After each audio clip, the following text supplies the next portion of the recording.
Sangkatauhan, purihin ng Panginoon.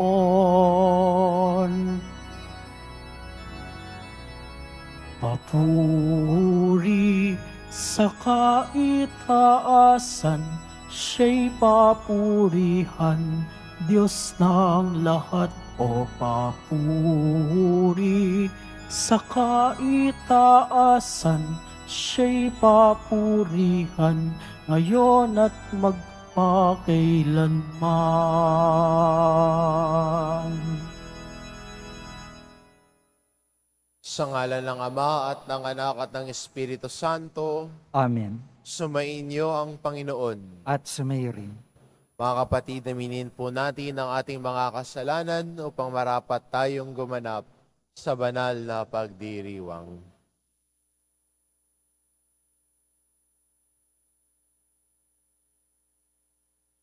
Inaamin ko Sa makapangyarihang Diyos at sa inyo mga kapatid, na lubha akong nagkasala sa isip, sa salita at sa gawa at sa aking pagkukulang. Kaya isinasamo ko sa mahal na Birheng Maria, sa lahat ng mga anghel at mga banal, at sa inyo mga kapatid na ako'y panalangin sa Panginoong ating Diyos. kaawaan tayo ng makapangyarihan Diyos, patawarin tayo sa ating mga kasalanan at patnubayan tayo sa buhay na walang hanggan. Amen. Panginoon, kaawaan mo kami. Panginoon, kaawaan mo kami. Kristo, kaawaan mo kami. Kristo, kaawaan mo kami. Panginoon, kaawaan mo kami. Panginoon, kaawaan mo kami.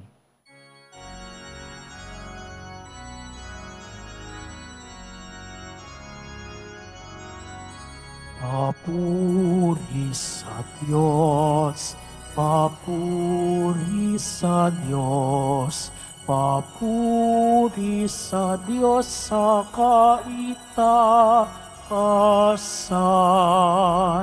at sa lupa'y kapayapaan, at sa lupa'y kapayapaan, sa mga taong itinalulugdan niya.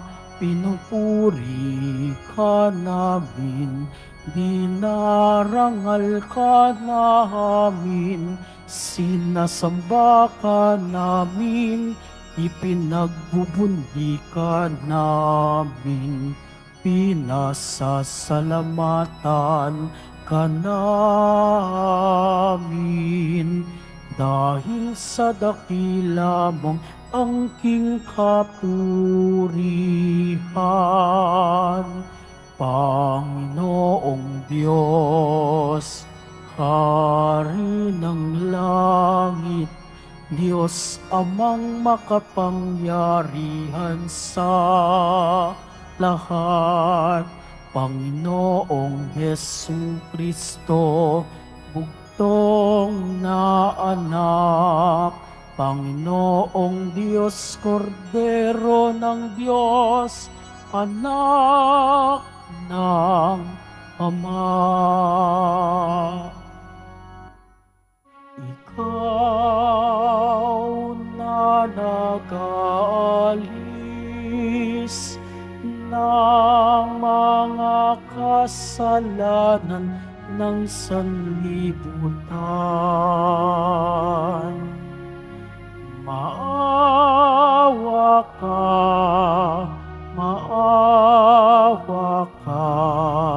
sa amin. Ikaw na nag-aalis ng mga kasalanan ng sanlibutan, tanggapin mo ang aming kahilingan, tanggapin mo ang aming kahilingan. Ikaw na naluluklok sa kanan ng Ama, maawa ka sa amin, sapagkat ikaw lamang ang banal at ang kataas-taasan. Ikaw lamang, O Jesucristo, ang Panginoon, kasama ng Espiritu Santo sa kadakilaan ng Diyos Ama. Amen. Ng Diyos Ama. Amen. Papuri sa Diyos. Papuri sa Diyos. Papuri sa Diyos sa kaitaasan.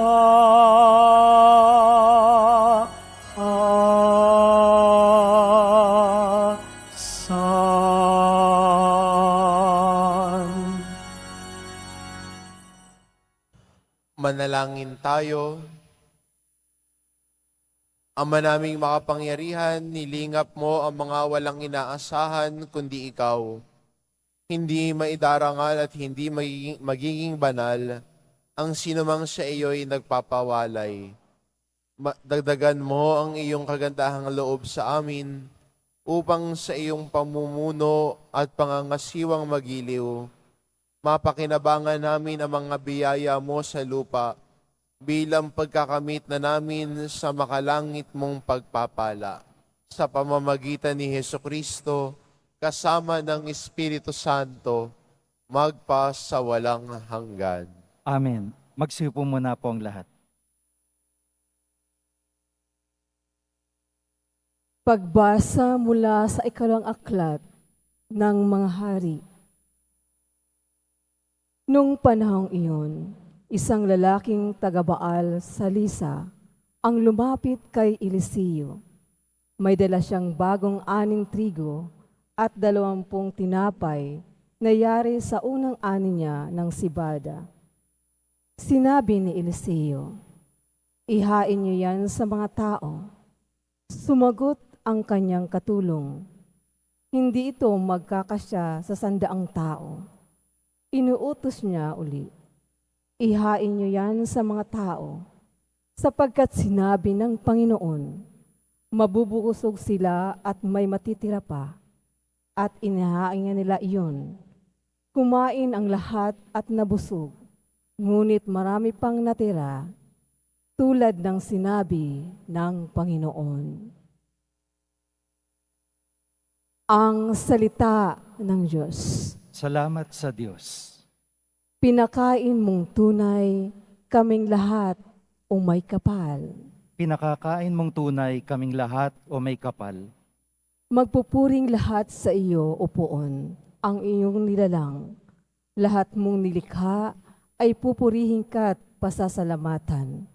Babanggitin nilang tunay na dakila ang iyong kaharian, at ibabalit ang tunay kang dakila't makapangyarihan. Pinakakain mong tunay kaming lahat o may kapal. Tanging Panginoon ang inaasahan ng tanang nabubuhay. Siyang nagdudulot ng pagkain nilang kinakailangan. Binibigyan sila ng sapat na sapat, hindi nagkukulang. Anupat ang lahat ay may tinatanggap na ikakabuhay. Pinakakain mong tunay kaming lahat o may kapal. Matuwid ang Diyos sa lahat ng bagay niyang ginagawa. Kahit anong gawin ay kalakip doon ang habag at awa. Siya'y nakikinig at handang tumulong sa lahat ng tao. Sa sino mang taong pagtawag sa Kanya'y tapat at totoo. Pinakakain mong tunay kaming lahat o may kapal.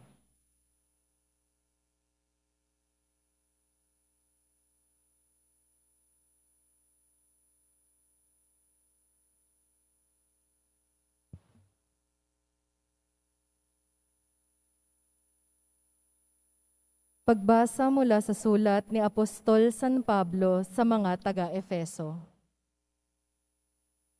Mga kapatid, Ako na isang bilanggo dahil sa Panginoon ay namamanhik sa inyo na mamuhay kayo gaya ng nararapat sa mga tinawag ng Diyos. Kayo'y maging mapagkumbaba, mabait at matiyaga. Magmahalan kayo at magpaumanhinan. Pagsumakitan ninyong mapanatili ang pagkakaisang mula sa Espiritu sa pamamagitan ng buklod ng kapayapaan. Iisa lamang ang katawan at iisa rin ang Espiritu. Gayon din naman, iisa lamang ang pag-asa ninyong lahat, dulot ng pagkatawag sa inyo ng Diyos. May isa lamang Panginoon, isang pananampalataya at isang pagbibinyag, isang Diyos at Ama nating lahat. Siya'y higit sa lahat, gumagawa sa lahat, at sumasa lahat. Ang salita ng Diyos. Salamat sa Diyos. Magsitayo po tayong lahat.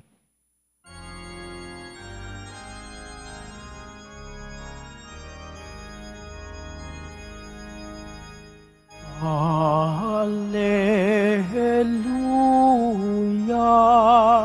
Alleluia, Alleluia,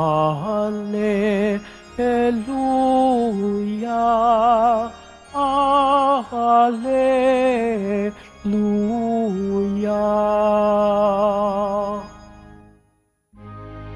Narito at dumating na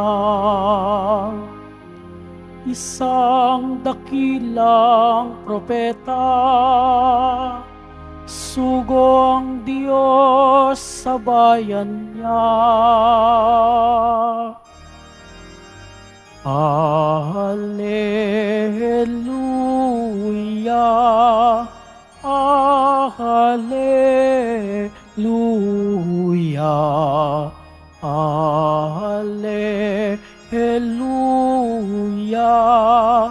Alleluia.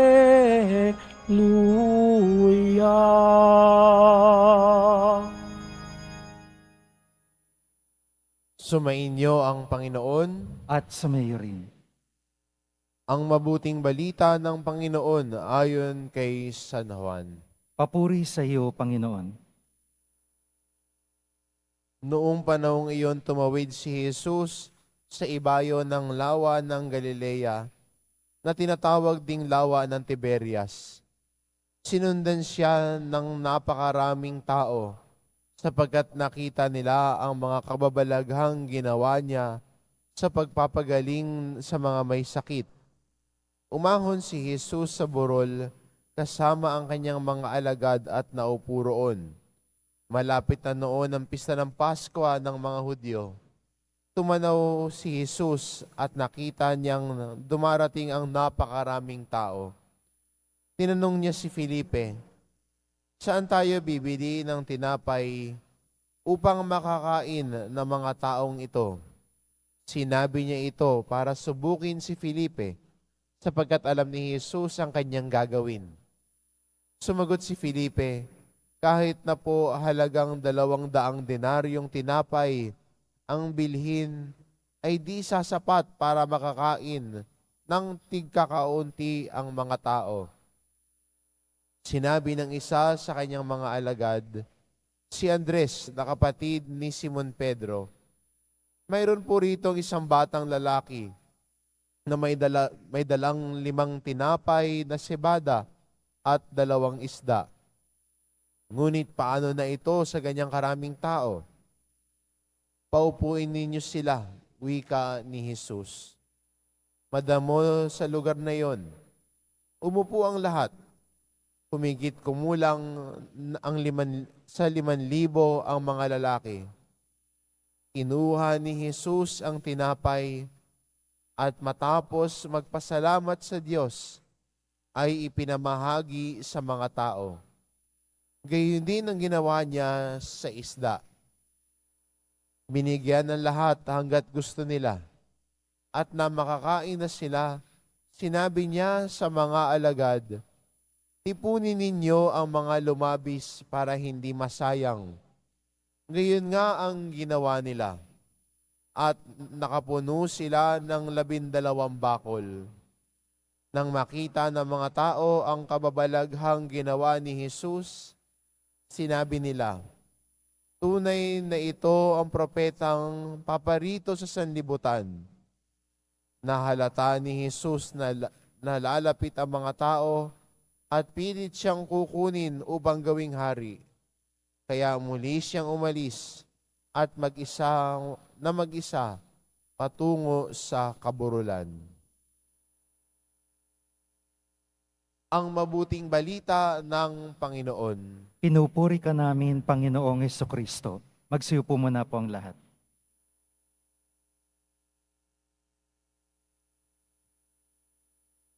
Limang lalaki.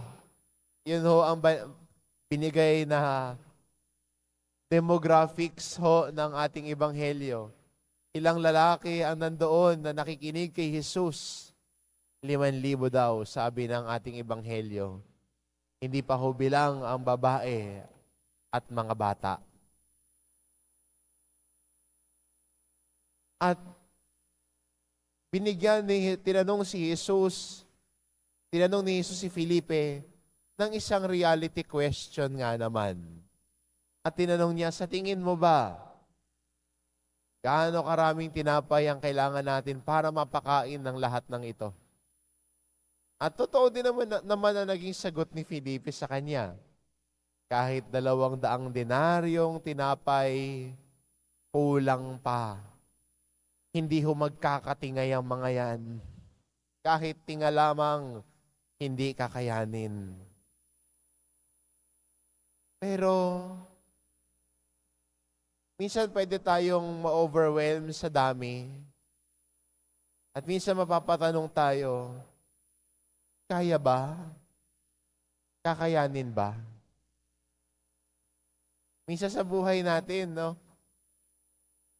May mga panahon na na-overwhelm tayo. Na-overwhelm sa dami ng gawain. Na-overwhelm tayo sa dami ng iisipin. At kung ikaw nga naman, ang nasa katayuan ni Felipe, ma-overwhelm ka talaga. Paano mo nga naman papakainin ang ganong karaming katao?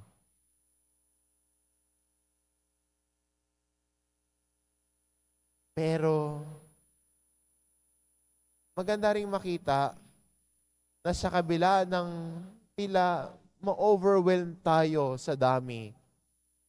Ma-overwhelm tayo na isipin ang lahat ng yon. Ang kailangan lang pala natin ay ilagay ang kakaunti na meron tayo sa kamay ng Panginoon. Yung batang lalaki na dinala ni Andres, ang dala lamang niya ay 5 tinapay at 2 isda. Ano nga naman ang magagawa ng 5 tinapay at 2 isda sa 5,000? Kahit nga siguro tayo dito sa loob ng simbahan, hindi ho tayo kayang pakainin ng 5 tinapay at 2 isda. Mag-aagawan pa tayo. Pero kahit gaano man kamunti sa paningin natin, pero pag inilagay natin sa kamay ng Diyos, ang kaunting yan, siya na ang pupuno ng sa tingin natin pagkukulang at kulang. Di ba gano'n naman sa buhay natin? Pag sa tingin natin kulang at inilalagay natin sa kamay ng Panginoon, yung pakiramdam natin ay kulang na iyon. Pag hiningi natin ang pagbabasbas sa Kanya, siya ang pumupuno ng kulang. Kaya magandang pansinin, nung nakakain ng lahat ng tao, hindi naman sila nabusog lang eh. Sila ay satisfied. At pag sinasabi natin ng satisfied, yun yung hindi ka nagutom, hindi ka naman parang busog, na sumasakit na yung tiyan mo. Karamihan sa atin, ang pagkaisip natin, solve na tayo. Pag busog na busog ka na, at yung pantalon mo ay kailangan mo ng luwagan dahil kain ka ng kain. Pero ang hambing sa atin ng Ebanghelyo, all were satisfied. Nagkalaman ng tiyan, naibsan ang gutom. Ang 5,000 lalaki, hindi bilang ang babae at bata. Dahil sa kaunting ibinigay. Kaya maganda rin tignan sa buhay natin, no? Ano ba rin yung kaunti na pwede kong ibigay? Minsan nahihiya tayong magbigay kasi nahihiya tayong mag-alay kasi sinasabi natin kaunti lang ho eh. Kahit kaunti. Kahit simpleng pamamaraan ng pag-aalay at paglilingkod. Pero pag nilalagay sa kamay ng Diyos, malaki ang nagagawa. Naalala ko ho, sa isang parokya, may nagkikwento ho sa aking isang pari. Sabi niya, alam mo ba, sa parokya ko, wala akong tagalinis ng simbahan. Meron isa lang. Kung lilinisin daw niya ang simbahan, matagal.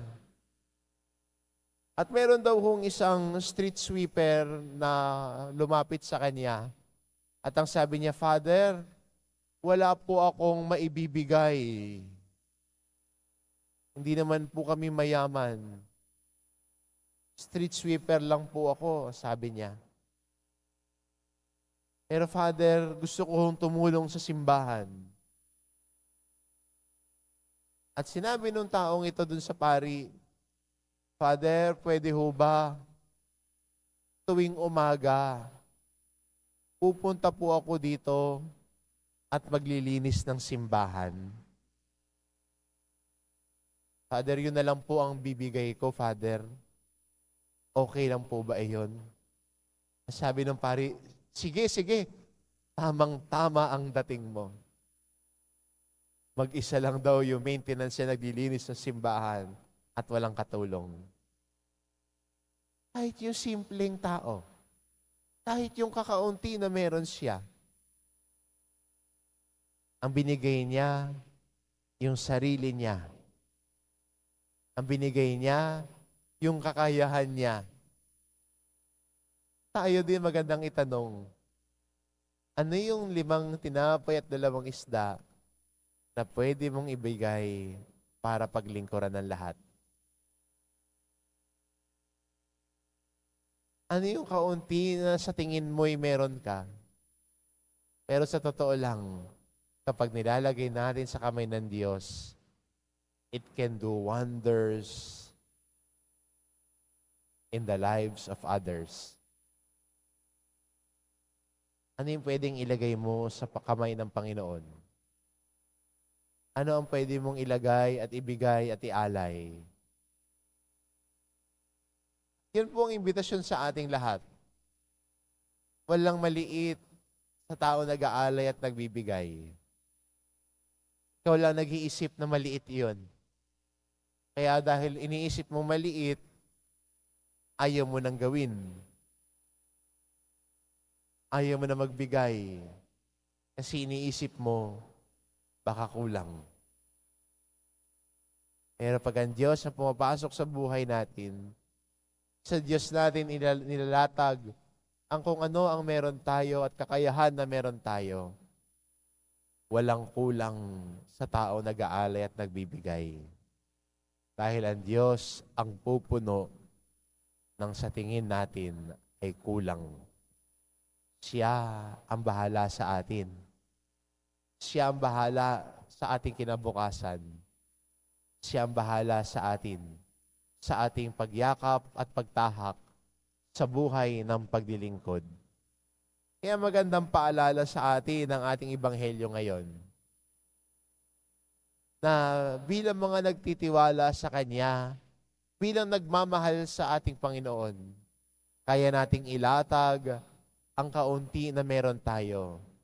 At ang Diyos ang bahalang pumuno nang sa tingin natin ay kulang. Ano ang pwede mong ibigay? Anong pwede mong ialay? Anong pwede mong itulong sa iba? Ito po'y imbitasyon sa atin at hamon sa atin ang ebanghelyo natin ngayon. Tulad ho ng bata na nagbigay ng kaunti na meron siya. Ano ba yung kaunti na meron ka din na pwede mong ilagay sa kamay ng Panginoon at siya ang pupuno para paglingkuran na ang iba? Amen.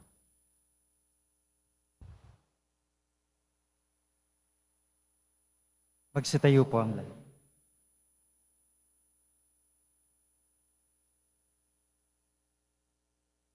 Sumasampalataya ako Sa Diyos amang makapangyarihan sa lahat na may gawa ng langit at lupa.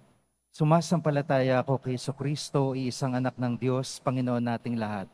Nagkatawang tao siya, lalang ng Espiritu Santo, ipinanganak ni Santa Mariang Birhen, pinagpakasakit ni Poncio Pilato, ipinapo sa krus na matay inilibing, nanaog sa kinaroroonan ng mga yumao. Nang may ikatlong araw na buhay na maguli, umakyat sa langit, naluluklok sa kanan ng Diyos amang makapangyarihan sa lahat. Doon magmumula ang paririto at huhukom sa nangabubuhay at nangamatay na tao. Sumasampalataya naman ako sa Diyos Espiritu Santo, sa banal na simbahang katolika, sa kasamahan ng mga banal, sa kapatawaran ng mga kasalanan, sa pagkabuhay na muli ng nangamatay na tao, at sa buhay na walang hanggan. Amen. Minamahal ko mga kapatid, manalangin tayo sa Diyos Ama upang tulad ni Jesus maging bukas palad at magmalasakit tayo sa mga kapatid natin na nangangailangan at may mabigat na pasanin sa buhay. Manalangin tayo. Panginoon, dinggin mo kami. Panginoon, dinggin mo kami. Pagkalooban mo, Diyos Ama, ang Santo Papa, mga obispo, mga pari at mga diakono ng mabuting kalusugan at karunungan, upang masigasig nilang matulungan ang mga nagugutom at nangangailangan. Manalangin tayo. Panginoon, dinggin mo kami. Turuan mo, Diyos Ama, ang mga pinuno ng aming pamahalaan na ilaan ang yaman ng bayan sa ikauunlad ng ekonomiya, ikararami ng trabaho, upang matugunan ang pangunahing pangangailangan ng mga tao. Manalangin tayo. Panginoon, dinggin mo kami. Pagpalain mo, Diyos Ama, ang mga kasapi ng Mission Society of the Philippines sa kanilang pagpupunyagi na ibahagi ang mabuting balita. Manalangin tayo. Panginoon, dinggin mo kami.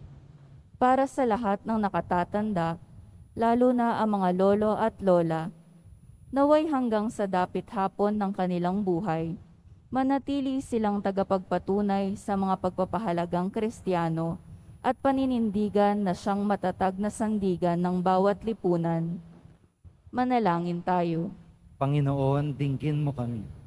Sa banal mong awa, marapatin mong mamalas ng namayapa naming mga kapatid ang iyong liwanag ng muling pagkabuhay. Manalangin tayo. Panginoon, dinggin mo kami. Mapagmahal na Ama, pakinggan mo ang mga panalangin ng iyong bayan. Buksan mo ang iyong puso sa pagtangis ng aming mga kapatid na nagugutom at nauuhaw sa iyong salita. Hinihiling namin ito sa pamamagitan ni Kristong aming Panginoon. Amen. Magsiyo po muna po ang lahat.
Manalangin kayo mga kapatid upang ang paghahain natin ay kalugdan ng Diyos amang makapangyarihan.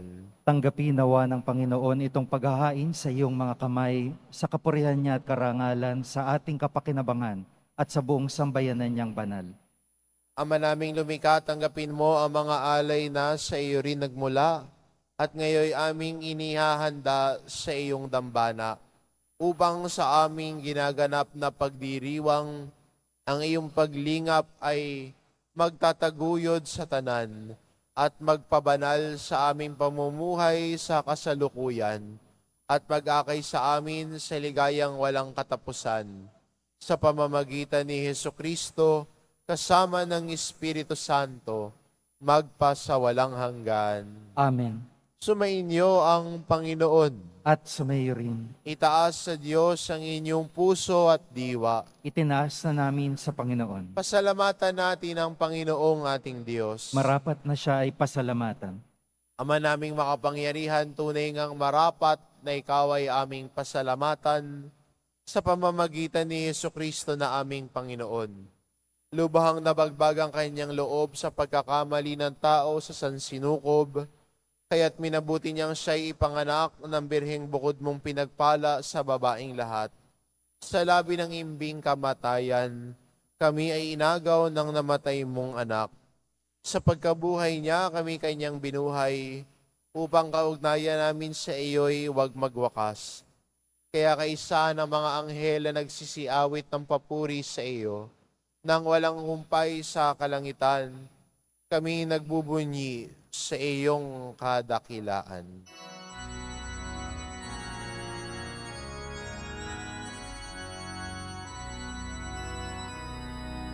Santo, Santo, Santo, Panginoong Diyos ng mga hukbo, napupuno ang langit at lupa ng kadakilaan mo. Hosana sa kaitaasan, pinagpalang naparirito sa ngalan ng Panginoon. Hosana sa kaitaasan. Magsalud po ang lahat.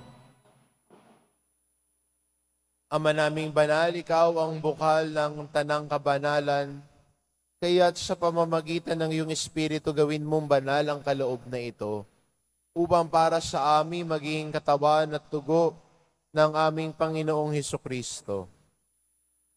Bago niya pinagtiis ang kusang loob na maging handog, hinawakan niya ang tinapay, pinasalamatan kanya. Pinaghati-hati niya iyon, iniabot sa kanyang mga alagad at sinabi, "Tanggapin ninyong lahat ito at kanin ito ang aking katawan na ihahandog para sa inyo."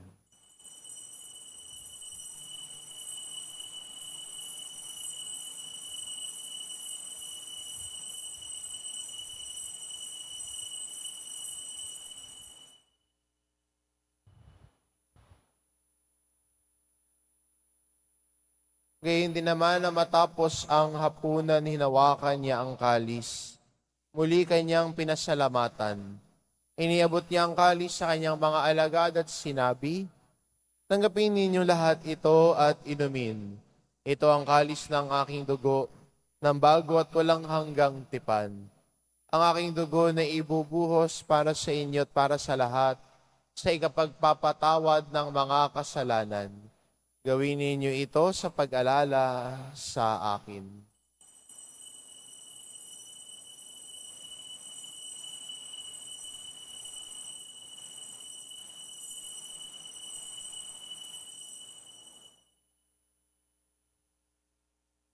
Magsitayo po ang lahat. Ipagbunyi natin ang misteryo ng pananampalataya. Si Kristo'y namatay, si Kristo'y nabuhay, si Kristo'y babalik sa wakas ng panahon. Ama, ginagawa namin ngayon ang pag-alala sa pagkamatay at muling pagkabuhay ng iyong anak. Kaya tinaalay namin sa iyo ang tinapay na nagbibigay buhay at ang kalis na nagkakaloob ng kaligtasan. Kami nagpapasalamat dahil kami iyong minarapat na tumayo sa harap mo para maglingkod sa iyo. Isinasamo namin kaming magsasalo-salo sa katawan at tugon ni Kristo ay mabuklod sa pagkakaisa sa pamamagitan ng Espiritu Santo. Ama, lingapin mo ang iyong simbahang laganap sa buong daigdig. Puspusin mo kami sa pag-ibig. Kaisa ni Francisco na aming Papa at ni Jose na aming Obispo at ng Tanang Kaparian. Alalahanin mo rin ang mga kapatid naming nahimlay na may pag-asang sila'y muling mabubuhay. Ngayon din ang lahat ng mga pumanaw. Kaawaan mo sila at patuloyin sa iyong kaliwanagan. Kaawaan mo at pagindapatin kaming lahat na makasalo sa iyong buhay na walang wakas. Kaisa na mahal na Birheng Maria na ina ng Diyos, ng kabiyak ng puso niyang si San Jose, kaisa ng mga apostol at ng lahat ng mga banal, na namuhay dito sa daigdig ng kalugod-lugod sa iyo, maipagdiwang nawa namin ang pagpupuri sa ikararangal mo sa pamamagitan ng iyong anak na aming Panginoong Heso Kristo.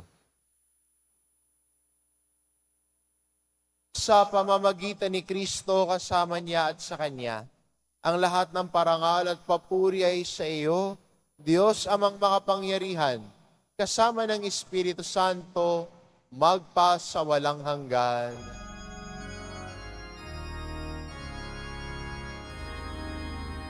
Amen. Amen. Amen.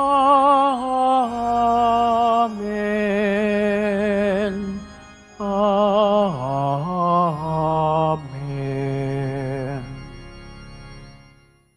Sa tagubili ng mga nakagagaling na utos at turo ni Jesus na Panginoon natin at Diyos, ipahayag po natin ng lakas loob. Ama namin, sumasalangit ka, sambahin ang ngalan mo. Mapasa amin ang kaharian mo, sundin ang loob mo dito sa lupa para nang sa langit. Bigyan mo kami ngayon ng aming kakanin sa araw-araw at patawarin mo kami sa aming mga sala para ng pagpapatawad namin sa nagkakasala sa amin. At huwag mo kaming ipahintulot sa tukso at iadya mo kami sa lahat ng masama. Hinihiling namin kami adya sa lahat ng masama pagkalooban ng kapayapaan araw-araw. Iligtas sa kasalanan at ilayo sa lahat ng kapahamakan. Samantalang aming pinananabikan ang dakilang araw ng pagpapahayag ng tagapagligtas naming si Heso Kristo. Sapagkat iyong kaharian at ang kapangyarihan at ang kapurihan magpakailanman. Amen.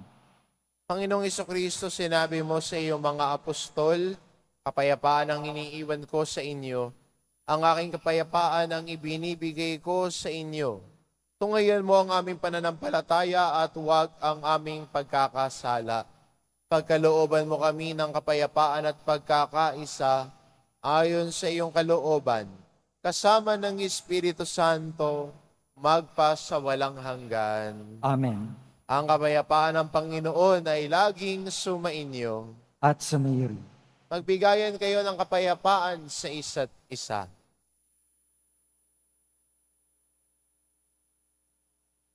Kordero ng Diyos na nag-aalis ng mga kasalanan ng sanlibutan, maawa ka sa amin. Kordero ng Diyos na nag-aalis ng mga kasalanan ng sanlibutan, maawa ka sa amin. Kordero ng Diyos na nag-aalis ng mga kasalanan ng sanlibutan, ipagkaloob mo sa amin ang kapayapaan. Magsulod po ang lahat.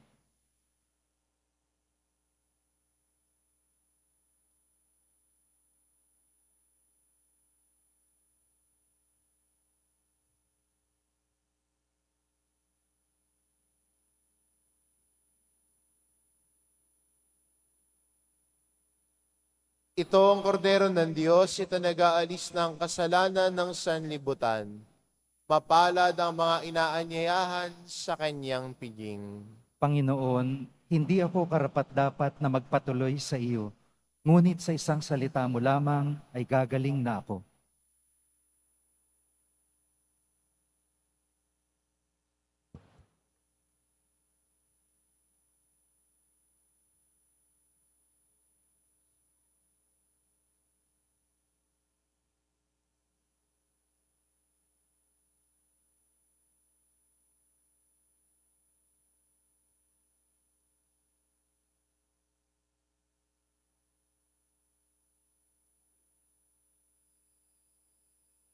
Para po sa lahat ng tatanggap ng banal na komunyon, sasagot po tayo ng amen pagkasabi ng pari o lay minister ng katawan ni Kristo at isubo agad sa bibig bago mali sa harapan ng pari o lay minister. Sumunod po tayo.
Tayo.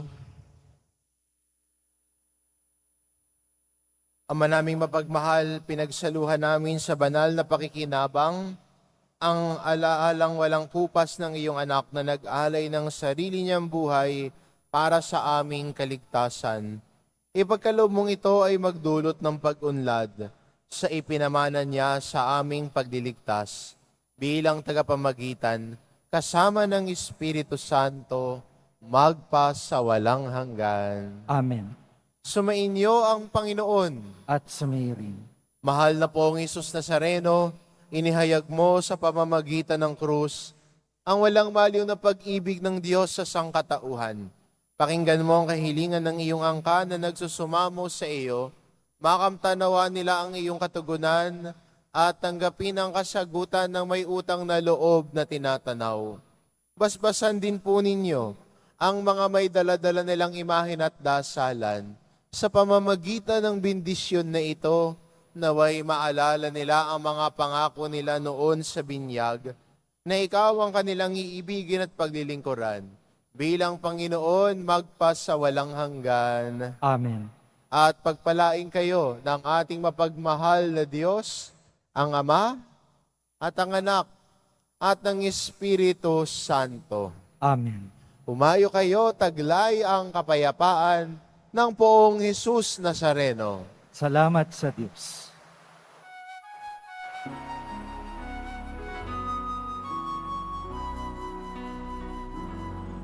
Nuestro Padre Jesus Nazareno, sinasamba ka namin. Pinipintuho ka namin, aral mo ang aming buhay at kaligtasan. Nuestro Padre Jesus Nazareno, iligtas mo kami sa kasalanan. Ang krus mong kinamatayan ay sagisag ng aming kaligtasan. Nuestro Padre Jesus Nazareno, dinarangal ka namin. Nuestro Padre Jesus Nazareno, niluluwalhati ka namin. Nuestro Padre Jesus Nazareno, dinarangal ka namin. Nuestro Padre Jesus Nazareno, niluluwalhati ka namin.